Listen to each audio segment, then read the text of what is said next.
Story time. A long time ago, when the rivers were to man as the highways are to us now, there was a great deal of traffic up and down the St. Lawrence River. Of fishermen out for pike and of traders out for quahog shells. But in time, traffic from the river slowed, and fishermen out for pike never returned with their catch, and neither the traders with their quahog shells.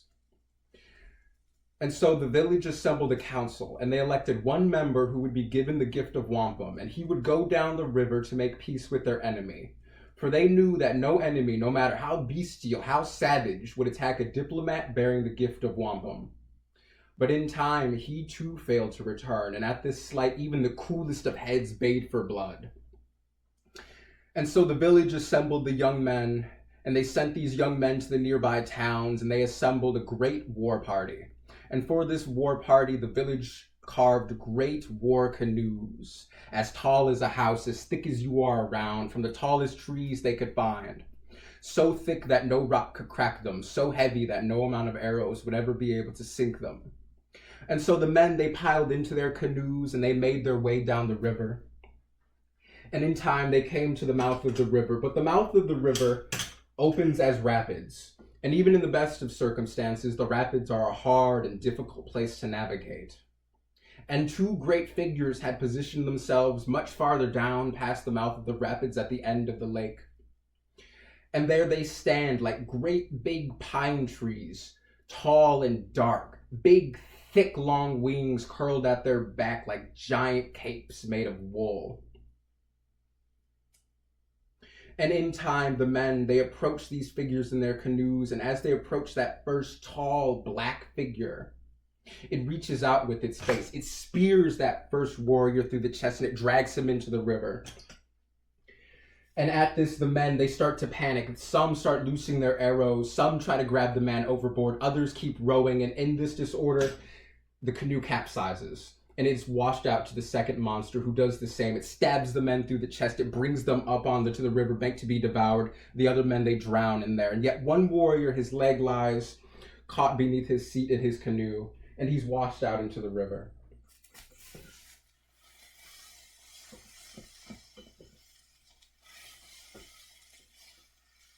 He frees himself from the chair, and he finds that his tomahawk and arrows have sunk to the bottom of the river, and his bow washes up next to him. He takes shelter in the great thick pine trees, and he sees the young men, his fellow warriors. They've descended from the canoes, and they harry the monster on the open plain past the trees. They swing their tomahawks out. They swing their tomahawks, they chant their war songs, and they fire their arrows. And in time, an arrow strikes true. It strikes the monster into the chest. It unfurls its great, massive black wings, and it takes to the sky. The men, overconfident and overeager, they rush the second monster at the sight of this, and they are slain to the last. The young man, he weeps for a time in the trees, and after regaining his composure, he makes his way back to the village on foot. He informs his council of what he has seen, and they assemble another party of warriors, and they carve for these warriors many more war canoes. And they place the young warrior, the last survivor of the last party, they place him in charge of these new warriors. And he begins to think. He comes up with a plan. He takes a great length of rope as thick as your arm, and he ties it around his waist. He piles into the canoe with the rest of his warriors, and he gives them his instructions. They are to drop him off halfway down the river and continue the journey. He says that he'll make the rest of the journey on foot, and he does so. He takes his time, he goes through the forest, he comes up behind the monsters, and when he spies that first monster, he gets down low as he can, and he puts his plan into motion. He undoes his great length of rope from around him. He gets down low. He cuts his knees and his arms on the rocks. There's sand in his mouth. And he comes up behind that first monster, and he ties his mighty rope around its leg. And he goes back to the tree line. He finds the thickest tree he can, one that would make a great war canoe, and he ties that mighty rope around it. And then he looks across to the second bank, and he sees that second monster standing there like that big dark pine tree. and he knows that he must run. He knows that if he runs, that first monster will surely slay him. He knows that he will die. And yet he runs anyway. Our young warrior runs and he dives low with his great rope and he ties it around that second monster's leg. And at that moment, the first monster catches him and it slays him. And it drops his body into the river. And at this moment, his fellow warriors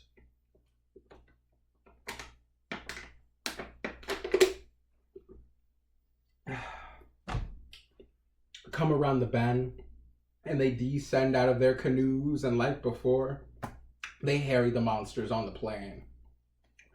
They swing their tomahawks, they sing their war songs, and they fire their arrows. And again, like before, an arrow strikes true. It strikes the monster in the chest. It lets out a great roar. It unfurls its massive black wings, and it takes flight again to come back with a mighty crash. And the men, they waylay the monster with their hatchets, chopping it to bits. And the first monster, seeing this, seeing what has been done to its mate, it goes into a blind fury. And it charges the man. And again, like before, it takes an arrow to its chest and it takes flight just to come back down with a mighty crash right next to its mate before being waylaid by the young warriors who again chop it to bits like the first. And at this point, it has become quite late. And the men are eager to celebrate. And so they disassemble their mighty war canoe and they build for themselves a great bonfire. And onto the fire they pile the remains of the monsters, and they begin to gloat to themselves about whose arrow had struck first, whose tomahawk had struck deepest, who had truly slain the monster. And the monsters, their spirits, they see this and they become disgusted in the behavior of the young men. And so with the last remaining energy of the spirits, the monsters, with the last remaining energy, they pour the remnants of their malicious energy into the remnants of their remains. And as their body becomes ash and that ash becomes smoke, it begins to rise out of the fire. And that smoke coalesces into miniature forms, just like the monsters. Faces begin to elongate, wings grow from their backs, and in time they form a great and mighty swarm. And they rush those men without a care for their own well-being or self-preservation, seeking only to inflict any sort of small, petty harm that they can. And it was on this day that the mosquito came to our people. I love that story. I picked that up on YouTube. I believe he is an Iroquois man. He is